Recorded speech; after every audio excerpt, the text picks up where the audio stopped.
Is it just me, or does it feel like the road to WrestleMania has a lot of traffic, a lot of construction, and we're just not getting to where we need to go? I just finished watching Monday Night Raw, and a couple weeks ago, I already said, okay, Braun Breaker is out.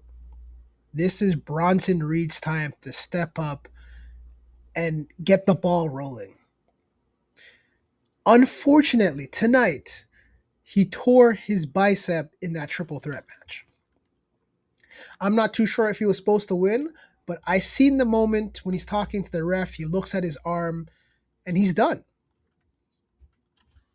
Where does this lead the Vision? What is left of the Vision? The three OG members of the Vision are currently on the shelf right now. So what does that mean for the faction? It's a wrap. There's no vision. It's not even a memory. There's nothing left for them to, we're going to leave the ball with Austin Theory and Logan Paul.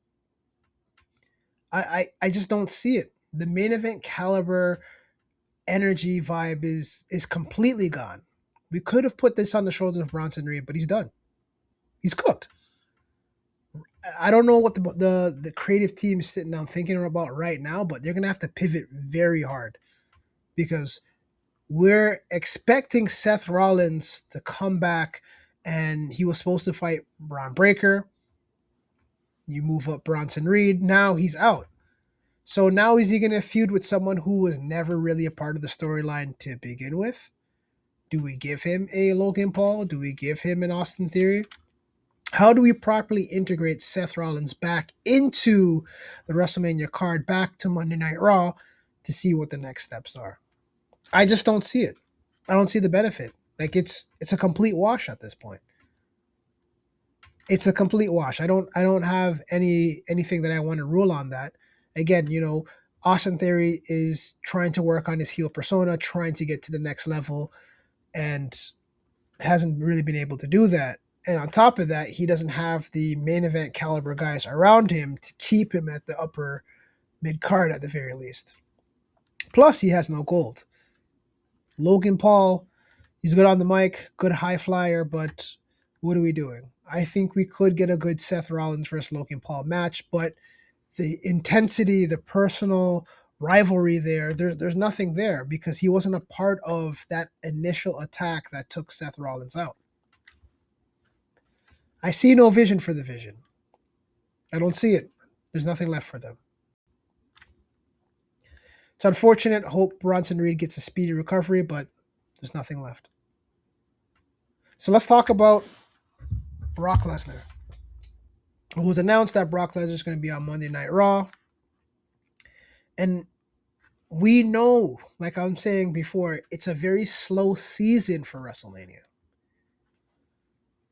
Brock comes out, and Paul Heyman does all the talking.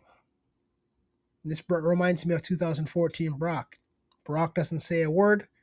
Paul Heyman's being the advocate, saying what he needs to say. And they pretty much put in an open challenge to who will put their name in the hat to fight Brock Lesnar at WrestleMania. We checked the dates. Brock looks like he's available from the second half of March all the way into April. So we're gonna have a situation. Obafemi is obviously the top name that's being called out for him to fight at WrestleMania. I'm also thinking Royce Keese. He's been off TV. He's only done Stephanie McMahon's podcast, but those are some names. Those are some big bodies. And I don't know if they're willing to pull the trigger with Obafemi yet. I don't know if they want Brock to lose, but of course you want Obafemi to look as strong as possible. What disappointed me during that segment was no one came out. Nothing happened. Like we got a moment of, okay, this is his schedule, this is availability, who's going to step up? And even in that moment, there was no interruption, no sign of nothing. Obafemi was in the building, but we're still playing the cat and mouse game of is he on Raw, is he on SmackDown, and then they're teasing Rusev and Obafemi. They're gonna run into each other. I think I would be more hyped for that match, Rusev versus Obafemi, if Obafemi didn't dispose of Rusev in the Royal Rumble so quickly. And this is what I'm talking about, long-term storytelling and making sure you have that investment. Rusev is not a small guy. When he's walking around at what, 260, 270? Make sure that you have your big men and your giants in there. You hold them strong so that way when you have moments like this where you can have a formidable contender or a match or a rivalry, you have that in your back pocket instead of making the man look so strong and then he's squashing someone he could have a storyline feud with. So this is the time right now. Creative, Triple H, Bruce Pritchard, Road Dogg, all of you guys. This is the time. This is crunch time. You have to go back to the drawing board and really think. You already have your WrestleMania ticket prices down 25%, and the sales are still not moving. We need to get more investment into the storylines. We had the last man qualify, which was Jey Uso, for the Elimination Chamber, and not one time has any of the Elimination Chamber participants interacted with one another. Not a single time. So that means we're going to have to see that on SmackDown. We need to see that on SmackDown. Do you guys remember what the Elimination Chamber used to be about? It used to be about 6 guys who had scores that they need to settle. They couldn't figure out who was the number one contender, and you got these guys in the ring. These guys were interacting. These guys were attacking each other backstage, running into the ring, attacking each other, cutting promos. We haven't seen any of that. I didn't even see LA Knight on tonight's Raw. Unless I missed something during a bathroom break, but I didn't see anything with LA Knight. There was no mention of anything. Javon, he's happy just to be in the chamber, which is great, but there was nothing there. Jey Uso won tonight, just qualified, and we haven't really seen anything on SmackDown. So this SmackDown, we're going to have to see these guys interact. Who's going to face Drew McIntyre for the WWE Championship at WrestleMania? That's the question. We need the builds now. Damn it, we needed the builds yesterday. That's how far behind we are. We have nothing to hang our hats on. Star power is very low. Nothing's really happening on the show. We need to make sure that we need to bring the heat. I need to be invested in the storyline. Right now, I'm just seeing matches. There's no backstory to it. There's no heat. There's nothing personal. There's no rivalry. We're just seeing people qualify to get into the chamber and knocking the other person out of the match, and that's pretty much it. I need that heat. I need that backstory. I need that you stabbed me in the back. I need that you took me out. I need that I am better than you. I'm not even seeing I'm better than you.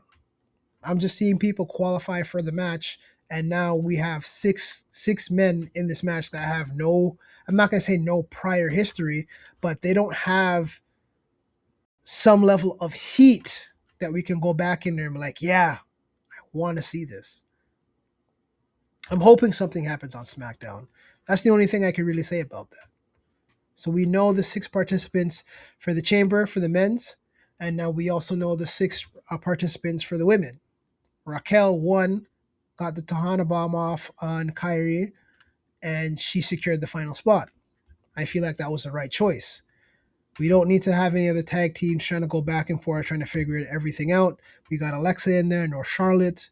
We got Rhea in there, no Io. We got Kiana James, no Julia. This is the perfect mix. This is the perfect scenario of every woman for themselves. And at this point in time, there's still a little bit of a disconnect because there is no rivalry for this match. The only rivalry coming out of the chamber potentially would be Tiffany Stratton versus Jade because of how Jade won the championship previously. Outside of that, there is no history. So that means the week after, the first SmackDown after the chamber, we need to be on the ball. We don't have enough time to waste. If you're trying to fill up the arena, if you're trying to get everyone's engagement, right off the cuff, right after the chamber, we need to get right into it. Get your storyline hats on, get your pen and paper out.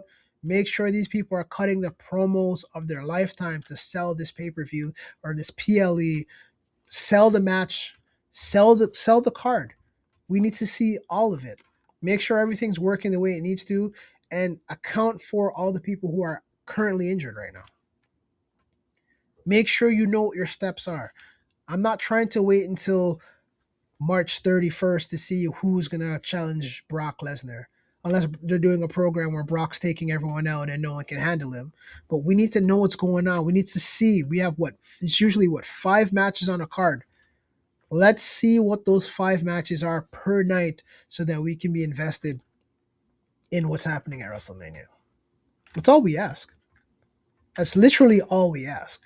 Make sure there's proper storyline investment, and then make sure you have your proper stipulation matches going, so that way we can get the buzz, get the excitement going. I'm not excited for WrestleMania right now.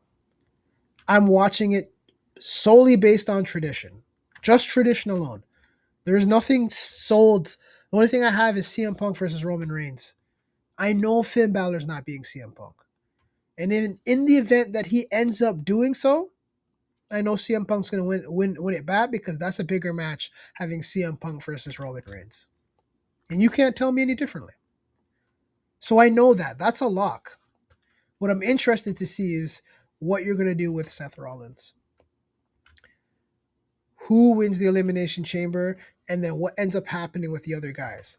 I have a thought process in my mind that we're going to get a fatal four with Drew because he's been screwing all of his contenders out. But what about the rest of the guys? What is LA Knight going to be doing? What is Javon going to be doing? What is Jey Uso going to be doing?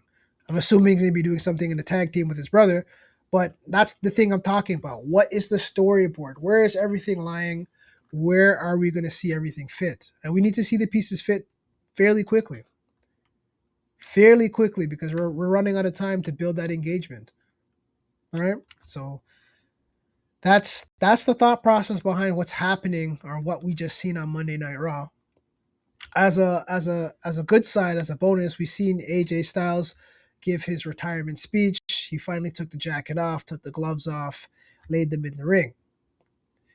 I thought that he would have done something with TNA, but it seems like he's actually done. We have Taker come out, and my mind is always running on creative time. I'm always thinking about, oh, what's the next thing that we could do? I'm like, okay, Undertaker versus AJ Styles was the last match. Is Taker coming out to try to run back something at WrestleMania? Even though I know they're both retired, that's just the spoiled kid in me who's sitting down thinking about, oh, this could be the next Cook. But I know they're not going to do that. Undertaker has formally put AJ Styles on notice and let him know that AJ Styles will be inducted into the 2026 not Royal Rumble, but the 2026 Hall of Fame, which is good. This is fantastic. Congratulations to AJ Styles. And that's it. That's pretty much it. My mind is just all over the place because I have big expectations, especially I've been watching wrestling for what, 20, about 30 years. I've been watching this stuff for forever. So I've been spoiled on the type of content that I've been watching, and the expectations and the storylines and the star power week in, week out, twice a week. Just to go to some things like this and watching the booking, and then you go behind the scenes and see the stuff they're doing with Unreal. Sometimes you just feel like these guys are getting a little bit lazy, or they're missing a step. They need to figure it out. My expectations are high. They're very high. So let's see if we can get back on course.